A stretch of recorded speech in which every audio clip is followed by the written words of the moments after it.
महामृत्युंजय मंत्र एक ऐसा मंत्र है जो काल के मुख से प्राणों को छीनकर मनुष्य के जीवन की रक्षा करता है।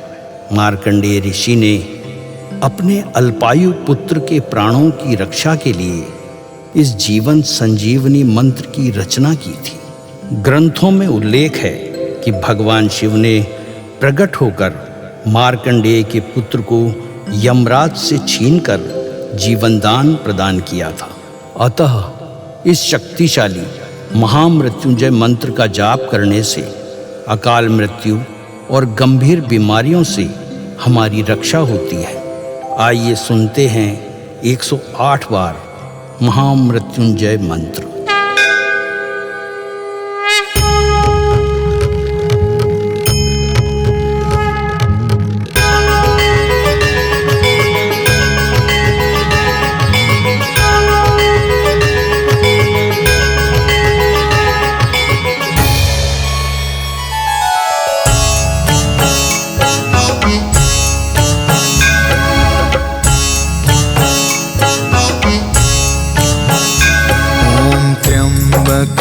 यजामहे सुगन्धिं पुष्टिवर्धनम् उर्वारुकमिव बन्धना मृत्योर्मुक्षीयमामृता।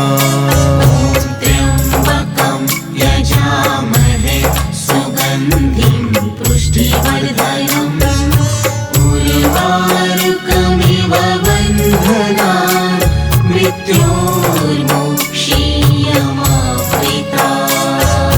त्र्यम्बकं यजामहे सुगन्धिं पुष्टिवर्धनम् उर्वारुकमिव बन्धना मृत्योर्मुक्षीयमामृता। त्र्यम्बकं यजामहे सुगन्धिं पुष्टिवर्धनम् उर्वारुकमिव बन्धना मृत्योर्मुक्षीयमामृता।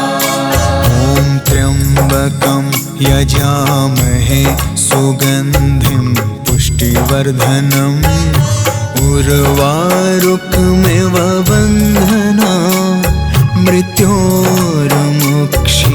मृत्योर्मुक्षीयमामृता।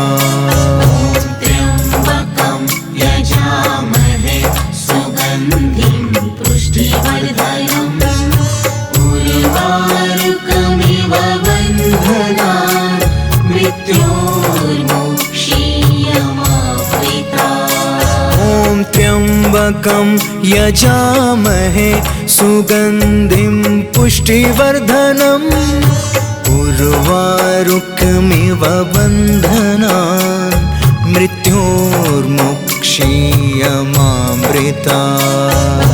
त्र्यम्बकं यजामहे सुगन्धिं पुष्टिवर्धनम् उर्वारुकमिव बन्धना मृत्योर्मुक्षीयमामृता। त्र्यम्बकं यजामहे सुगन्धिं पुष्टिवर्धनम् उर्वारुकमिव बन्धना मृत्योर्मुक्षीयमामृता। त्र्यम्बकं यजामहे सुगन्धिं पुष्टिवर्धनम् उर्वारुकमिव बन्धना मृत्योर्मुक्षीयमामृता। त्र्यम्बकं यजामहे सुगन्धिं पुष्टिवर्धनम् उर्वारुकमिव बन्धना मृत्योर्मुक्षीयमामृता। त्र्यम्बकं यजामहे सुगन्धिं पुष्टिवर्धनम् उर्वारुकमिव बन्धना मृत्योर्मुक्षीयमामृता। त्र्यम्बकं यजामहे सुगन्धिं पुष्टिवर्धनम् उर्वारुकमिव बन्धना मृत्योर्मुक्षीयमामृता त्र्यम्बकं यजामहे सुगन्धिं पुष्टिवर्धनम् उर्वारुकमिव बन्धनान् मृत्योर्मुक्षीयमामृता ॐ त्र्यम्बकं यजामहे सुगन्धिं पुष्टिवर्धनम् उर्वारुकमिव बन्धनान् मृत्योर्मुक्षीयमामृता त्र्यम्बकं यजामहे सुगन्धिं पुष्टिवर्धनम् उर्वारुकमिव बन्धनान् मृत्योर्मुक्षीयमामृता ॐ त्र्यम्बकं यजामहे सुगन्धिं पुष्टिवर्धनम् उर्वारुकमिव बन्धनान् मृत्योर्मुक्षीयमामृता त्र्यम्बकं यजामहे सुगन्धिं पुष्टिवर्धनम् उर्वारुकमिव बन्धनान् मृत्योर्मुक्षीयमामृता ॐ त्र्यम्बकं यजामहे सुगन्धिं पुष्टिवर्धनम् उर्वारुकमिव बन्धनान् मृत्योर्मुक्षीयमामृता त्र्यम्बकं यजामहे सुगन्धिं पुष्टिवर्धनम् उर्वारुकमिव बन्धनान् मृत्योर्मुक्षीयमामृता ॐ त्र्यम्बकं यजामहे सुगन्धिं पुष्टिवर्धनम् उर्वारुकमिव बन्धनान्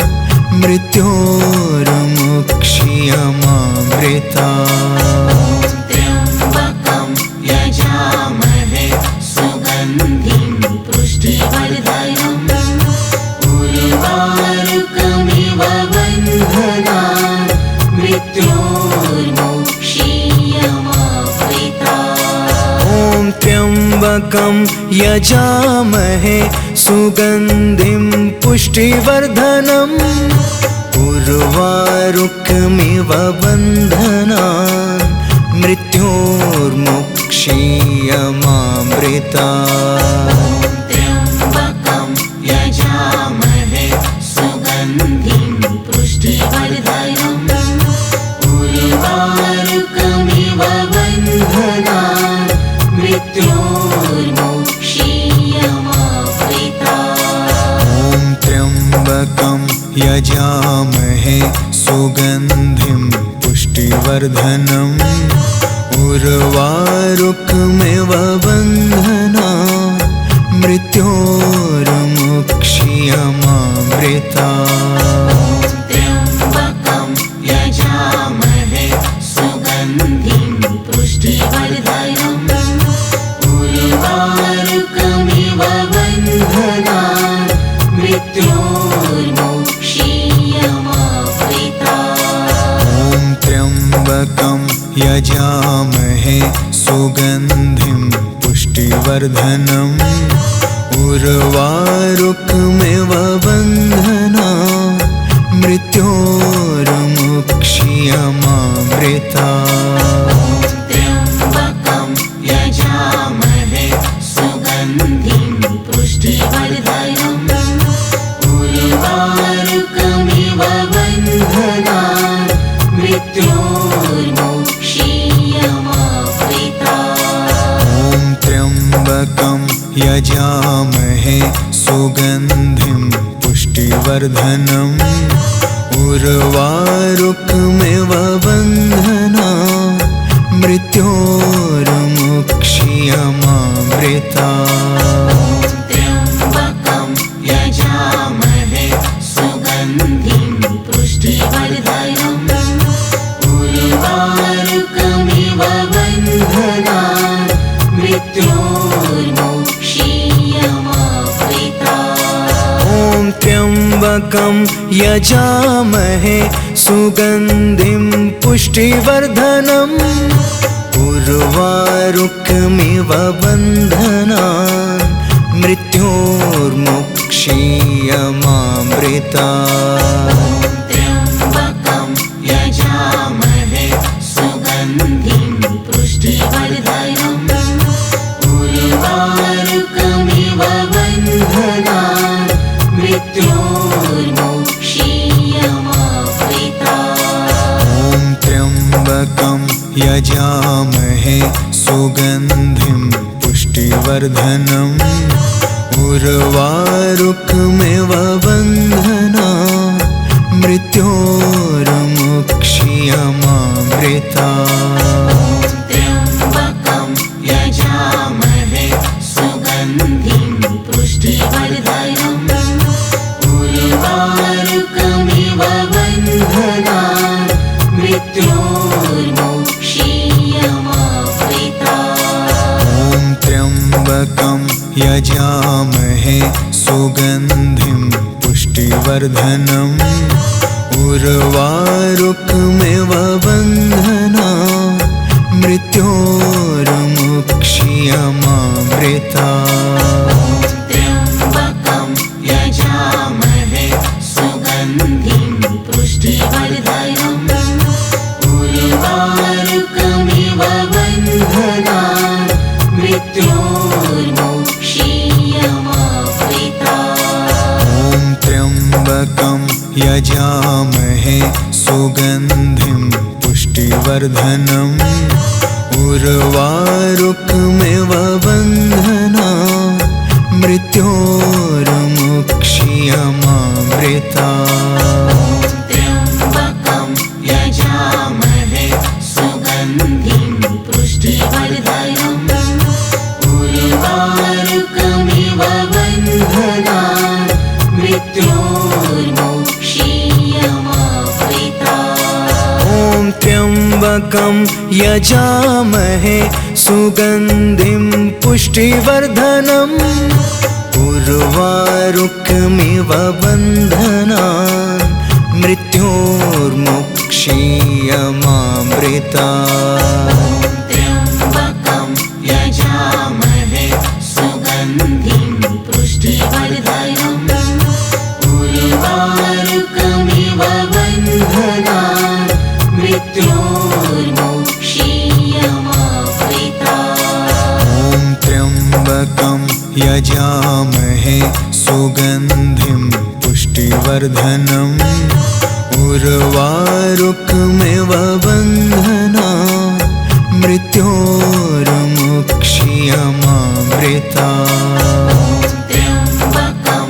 यजामहे सुगन्धिं पुष्टिवर्धनम् उर्वारुकमिव बन्धनान् मृत्योर्मुक्षीयमामृतात्। ॐ त्र्यम्बकं यजामहे सुगन्धिं पुष्टिवर्धनम् उर्वारुकमिव बन्धनान् मृत्योर्मुक्षीयमामृतात्। त्र्यम्बकं यजामहे सुगन्धिं पुष्टिवर्धनम् उर्वारुकमिव बन्धनान् मृत्योर्मुक्षीयमामृतात्। ॐ त्र्यम्बकं यजामहे सुगन्धिं पुष्टिवर्धनम्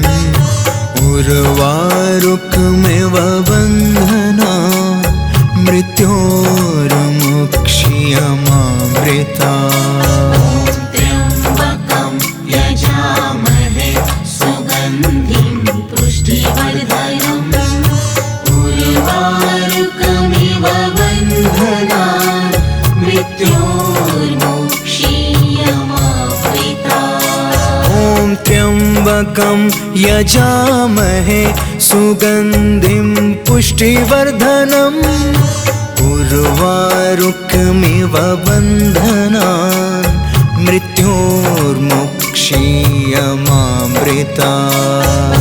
त्र्यम्बकं यजामहे सुगन्धिं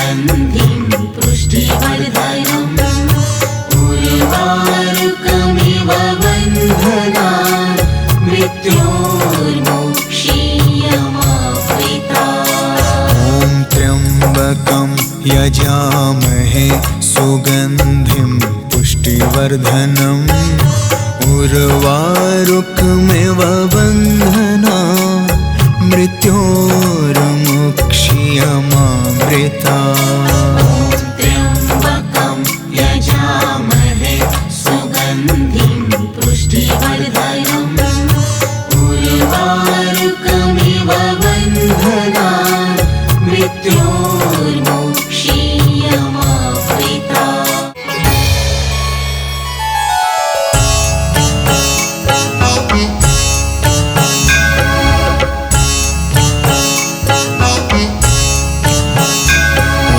त्र्यम्बकं यजामहे सुगन्धिं पुष्टिवर्धनम् उर्वारुकमिव बन्धनात् मृत्योर्मुक्ष्यमामृतात्। त्र्यम्बकं यजामहे सुगन्धिं पुष्टिवर्धनम् उर्वारुकमिव बन्धनात् मृत्योर्मुक्ष्यमामृतात्। त्र्यम्बकं यजामहे सुगन्धिं पुष्टिवर्धनम् उर्वारुकमिव बन्धनात् मृत्योर्मुक्ष्यमामृतात्। त्र्यम्बकं यजामहे सुगन्धिं पुष्टिवर्धनम् उर्वारुकमिव बन्धनात् मृत्योर्मुक्ष्यमामृतात्। त्र्यम्बकं यजामहे सुगन्धिं पुष्टिवर्धनम् उर्वारुकमिव बन्धनात् मृत्योर्मुक्ष्यमामृतात्। त्र्यम्बकं यजामहे सुगन्धिं पुष्टिवर्धनम् उर्वारुकमिव बन्धनात् मृत्योर्मुक्ष्यमामृतात्। त्र्यम्बकं यजामहे सुगन्धिं पुष्टिवर्धनम् उर्वारुकमिव बन्धनात् मृत्योर्मुक्ष्यमामृतात्। त्र्यम्बकं यजामहे सुगन्धिं पुष्टिवर्धनम् उर्वारुकमिव बन्धनात् मृत्योर्मुक्ष्यमामृतात्। त्र्यम्बकं यजामहे सुगन्धिं पुष्टिवर्धनम् उर्वारुकमिव बन्धनात् मृत्योर्मुक्ष्यमामृतात्।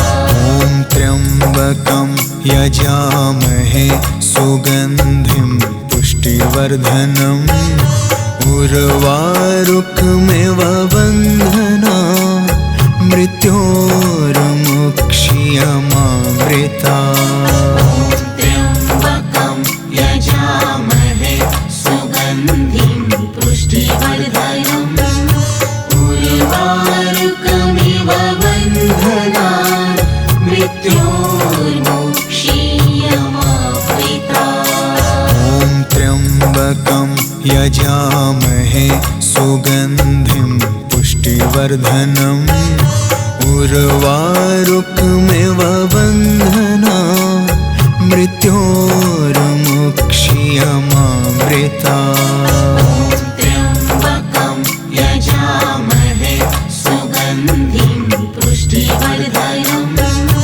उर्वारुकमिव बन्धनात् मृत्योर्मुक्ष्यमामृतात्। त्र्यम्बकं यजामहे सुगन्धिं पुष्टिवर्धनम् उर्वारुकमिव बन्धनान् मृत्योर्मुक्षीयमामृता त्र्यम्बकं यजामहे सुगन्धिं पुष्टिवर्धनम् उर्वारुकमिव बन्धनान् मृत्योर्मुक्षीयमामृता त्र्यम्बकं यजामहे सुगन्धिं पुष्टिवर्धनम् उर्वारुकमिव बन्धनान्